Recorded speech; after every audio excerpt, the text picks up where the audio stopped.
y'all are doing well this morning. It is outside of being a little warm. It's a nice Sunday out there.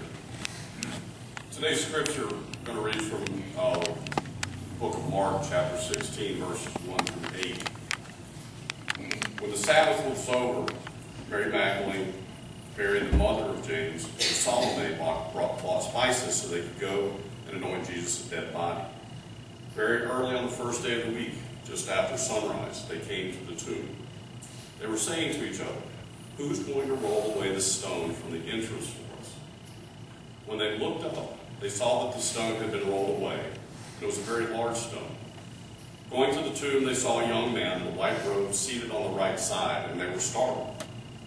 But he said to them, "Do not be alarmed. You are looking for Jesus of Nazareth, who was crucified. He has been raised. He isn't here. Look, here's the place where they laid him. Go tell his disciples, especially Peter, that he is going ahead of you into Galilee. You will see him there, just as he told you." Overcome with terror and dread, they fled the tomb. They said nothing to anyone because they were afraid. So at this point, I've got everybody totally confused because I pulled a scripture out of the Easter story about resurrection, and here we are in the middle of July talking about mission trips to Nicaragua. That's my point. I'm here to confuse everybody.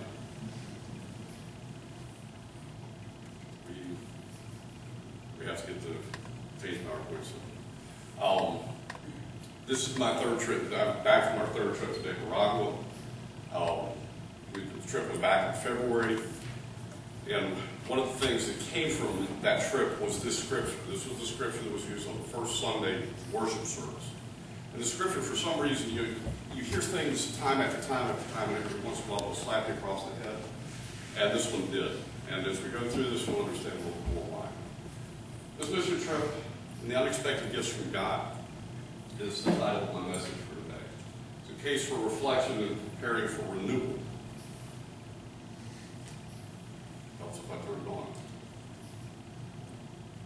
Now, God's gifts to us include the opportunities to see things differently, to see the potential of how things can be.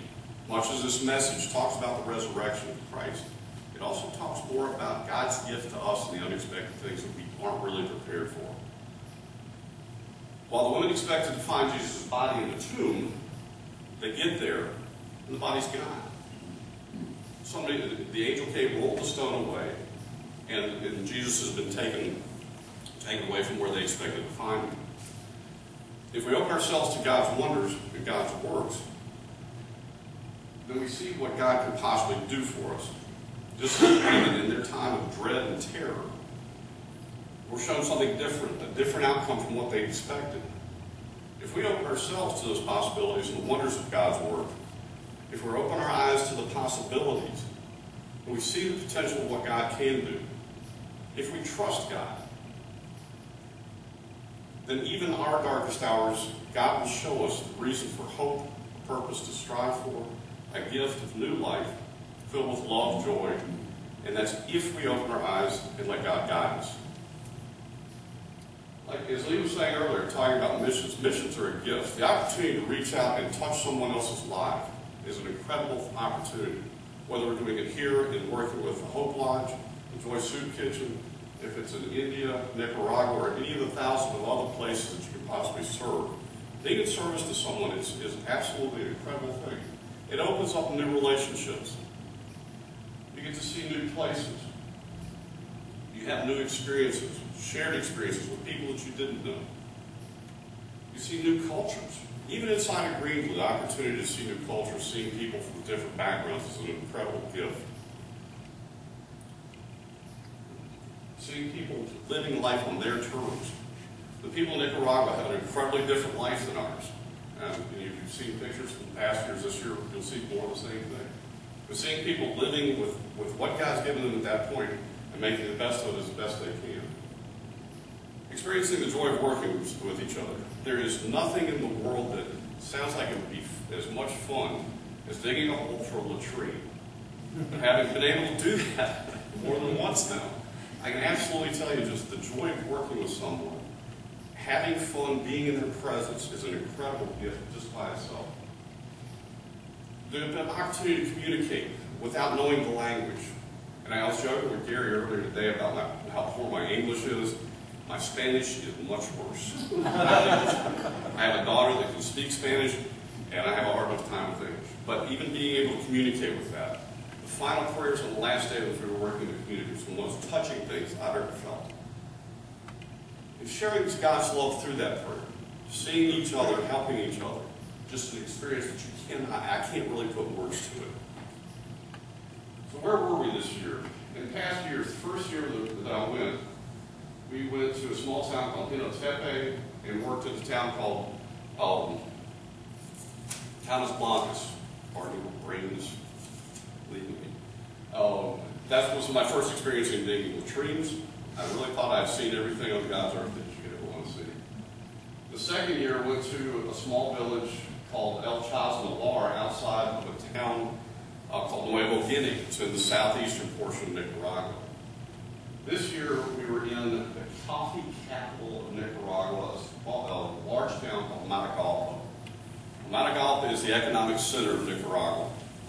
Nicaragua grows a lot of coffee, and if any of you are addicted to coffee like I am, it's an experience to see it being grown, to see all the things that go into it. The beauty of coffee groves is incredible, but we'll get into that more later. Each year we start off in Managua at the St. Nehemiah Center, where we get acclimated to each other, greet the people we're going to be working with from St. and get ourselves prepared to go to the individual villages. We get everything loaded up. We load up on a bus from there, and we head to Matagalpa, which is about a 2-hour bus ride. So this was fairly close, not a bad situation. We get to Matagalpa, and our first unexpected thing, Matagalpa's having a parade. They're celebrating the 153rd anniversary of the founding of their city. They had over 1,000 people riding horses through the streets of Matagalpa in this celebration. And everybody from the entire region around it, probably from what we were told, an area about 40 miles radius, people came in and everybody was celebrating. And men had painted Jeeps up, they're driving through the streets. Even the women decorated their horses up and paraded through the streets riding their horses. And there's something about having a parade of horses. In our estimation, there was probably 1,000 horses going through the streets of Matagalpa that afternoon. And even children were celebrating. These three little guys, they had, I can't tell you what the instruments are. I don't have a clue. But they would walk up and down the street, and they would stop, and they would start playing, and they would play for tips. And the music that these three little kids were putting out was incredible. This thing,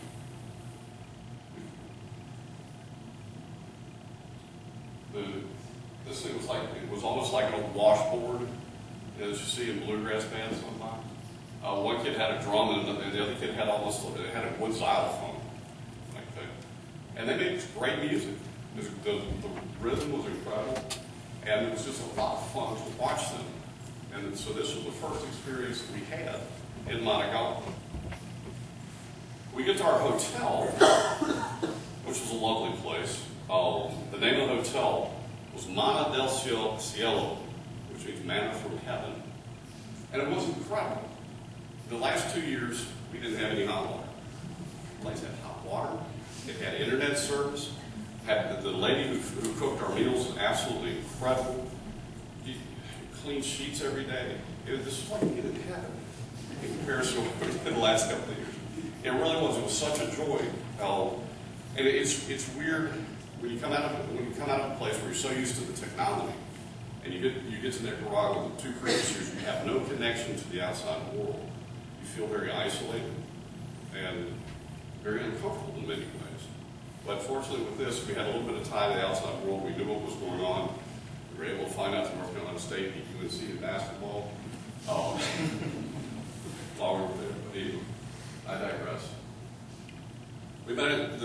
We had 2 missions going on simultaneously. One was the medical mission, the other was the construction. The medical mission was working in a town called Los Mercedes. And And this is where we got to Los Mercedes on the first day, and we immediately started setting up the clinic. In the clinic, they were able to see over 580 patients in the 5 days we were there. On top of that, they were also able to provide fluoride treatments for, if I remember the number correctly, about 120 kids. Also, we were able to give family medical kits, which is basically first aid kits, to over 400 families. So the medical mission, which was about half our group, 5 to 10 people, were very busy. They were also fortunate they had a doctor from the medical ministry of Nicaragua who was working with them. She was a young lady, 28 years of age, had just finished medical school, an absolute delight to talk to, listen to. And she was very complimentary of the way that we all partnered together to work as a team to get these things accomplished. She said she had never seen people working this well together. The construction group, they shipped us off to a town called Delicioso Mango, which translates to delicious mangoes. I thought for days I would pull my chain. I thought they were joking with me. Honestly, that was the name of the village. The roads were, that's the best section of the road I could find. Constantly having to dodge horses, cows, all different shapes and sizes was part of the fun of getting to Delicioso Mangoes. Some of the houses along the road, it looks like I'm kind of standing, I'm actually riding in the bus. The road was that steep. Another one of the houses near the village. And this was a new house that had just been completed. They still have a piece of wood over the door hole, and the windows for some reason are blocked up. Normally those are just left wide open. The mountains and the area we were working at about 4,000 feet above sea level. But the past 2 years we were down closer to sea level, less than 1,000 feet. The air was fresh, clean, cool breezes blowing the whole time. Temperatures in the upper 80s, low 90s, low humidity. Another unexpected gift from God. It was really, the countryside was beautiful, and the temperature was tolerable. One of the interesting things that happened, we came across this area down here. You see all these little poles. There's a net strung across this field. And the crop that they're growing there is a particular type of squash. And the squash lines will grow through the net. And then when the squash grows, it'll hang down below the net, and the farmers will walk under the net and harvest the squash. So I learned something new while I was there. We finally got to the school at Delicioso Mango. And this is a school that's two rooms. They had a latrine. The walls were falling down on it. It was filled. There was nothing else they could do with it. So our task, again, because we're really good at doing this, was to dig them a new latrine. So we were able to map out the spot for it and start digging. And of course the kids, when they would have a break, they would come out and laugh at us. What are all these gringos doing in the field, hanging around here? But they were a lot of fun because we could take a minute, enjoy their laughter, and watch them giggle as we tried to work. In the classroom, this is the classroom itself. 2 light bulbs. You see the Nicaraguan flags hanging from the ceilings. There's a small solar panel on top that's giving enough electricity to power the light bulbs. He's got a whiteboard that he's using for his blackboard, and that's about it. The teacher teaches two classes. In the morning he teaches grades 1 through 3. In the afternoon he teaches classes 4 through 6. The education system down there, they're guaranteed an education up through the 6th grade. And then after that, if they're lucky enough and they're identified as having the potential to excel, they get into other programs that will carry them through high school and into college. So anyway, we got started digging. The dirt was soft, easy to work with. We were able to dig very quickly. In a day and a half, we had the hole almost to the full depth. Another one of those unexpected gifts, because I know you've heard me talk about how hard the dirt can be down there. One of the things another thing we didn't expect was a lot of work. They've lined the walls of the latrine with concrete block walls.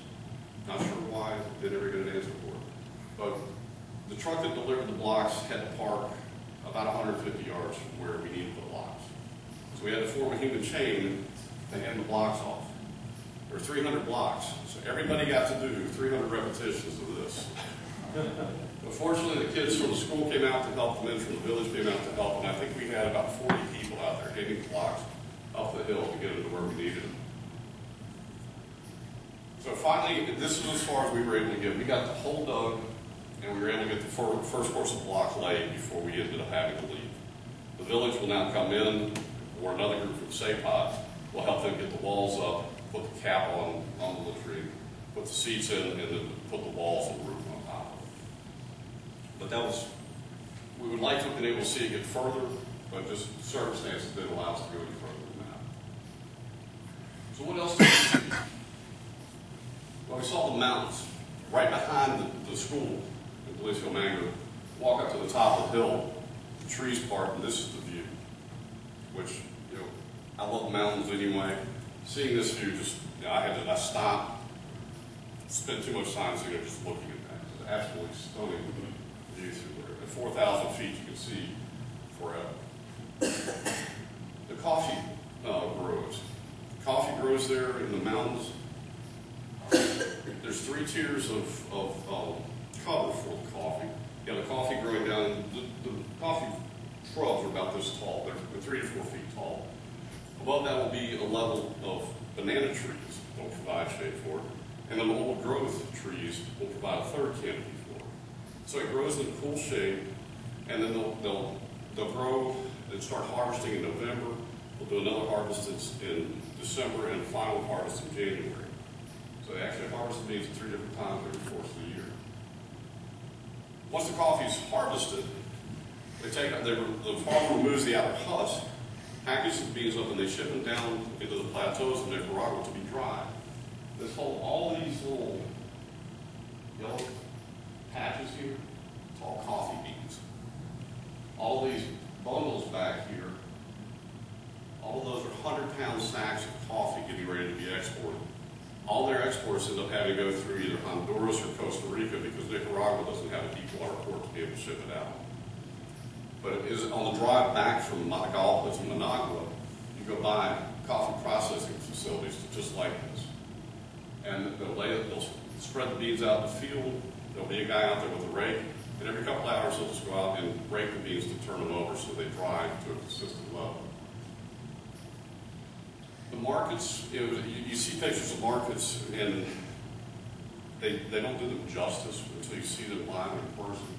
To see the oranges, the limes, lemons, watermelons, cantaloupes, guava, papaya, onions, tomatoes, anything and everything that you possibly think of, it's all set there. And every day, more stuff comes in. They sell everything they possibly can, and they keep trying to sell it. The churches in Matagalpa were extraordinarily different. Matagalpa is a much richer city than any place else we've been. It being kind of the economic center of Nicaragua, dealing with the coffee markets. There's more money there. It was a thriving metropolis, much more like Greenville as far as economic health and development. I mean, I found a Radio Shack there. They had all kinds of stores. A lot of things going on inside the shopping district itself. This is the main cathedral of Matagalpa. It's a beautiful church. It's striking, especially in the early morning, when the sunlight plays off. And this is the inside of the church. The altar and all the ornate woodwork that went with it. A piece of beauty and artwork that I didn't expect to find at that level of refinement in Nicaragua. Also, there's an open acknowledgement of their faith. On top of the mountain overlooking at Matagalpa, is a 40-foot cross. That at night is lit. There's a neon board that lights that up, so even at night you can see it. And it's just an open expression of their faith. They're very open about the fact that they believe in God. They believe that God brings them gifts that they can use to help make their lives better. In spite of their government differences in governmental structure and politics and everything else, they're very open about their faith in God. At the end of the week, SAPOT organized a data unwind for us. This year they sent us to a resort called El Pollo, which is an extinct volcano that the cone collapsed and filled with water. So the water's a little warmer than normal, not incredibly hot, but just, upper 80s, low 90s water temperature. But it's a beautiful area. And while all this is an old collapsed volcano, this cloud back here sits on top of an active volcano called Mombacho. And because of the elevation, which is at around 4,500 feet, the top of that volcano is constantly clouded. And they have what they term a cloud forest ecology. There's so the life of animals and plants and things at that level is a little different than anything you would see in other areas of Nicaragua. But at the resort, they have birds that are native to Nicaragua in a cage that will squawk constantly. We have howler monkeys in the trees above the resort. If you've never heard a howler monkey, believe me, they'll wake you up in the morning. For a creature that's only that big, they make a lot of noise. And then they also took us to Volcano Masaya again, which is an incredible sight to see an open pit over 1,000 feet deep. You can see the steam coming out of the volcano. And stand there and look at the volcano knowing it's erupted many times, that it could erupt again at any moment in time. It's a little nerve-wracking, but still there's a raw, natural beauty to it that words just define. But then from there, unfortunately, we had to go back to Managua, back to the CCLI Center. But really what was the beginning of real opportunities, and that really is the opportunity of coming back home and that trip back home.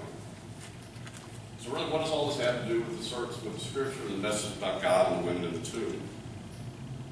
Well, it opened my eyes to seeing the world through different eyes. In the midst of the turmoil of my daily life, I saw new opportunities. All the things that we experienced in it brought me something new, something to enjoy. I was able to share God's love with the people there, and with prayers in the community, prayers at night within our group, getting to know new friends, even though I can't speak their language. We saw the beauty of God's creation, the experience of El Pollo with the collapsed volcano and Messiah, the active volcano. We see just that beauty of God's creation. We shared our gifts, and we received so many gifts from the people of Nicaragua. The stone that hit my vision of what my life is all about revealed a new reality to me.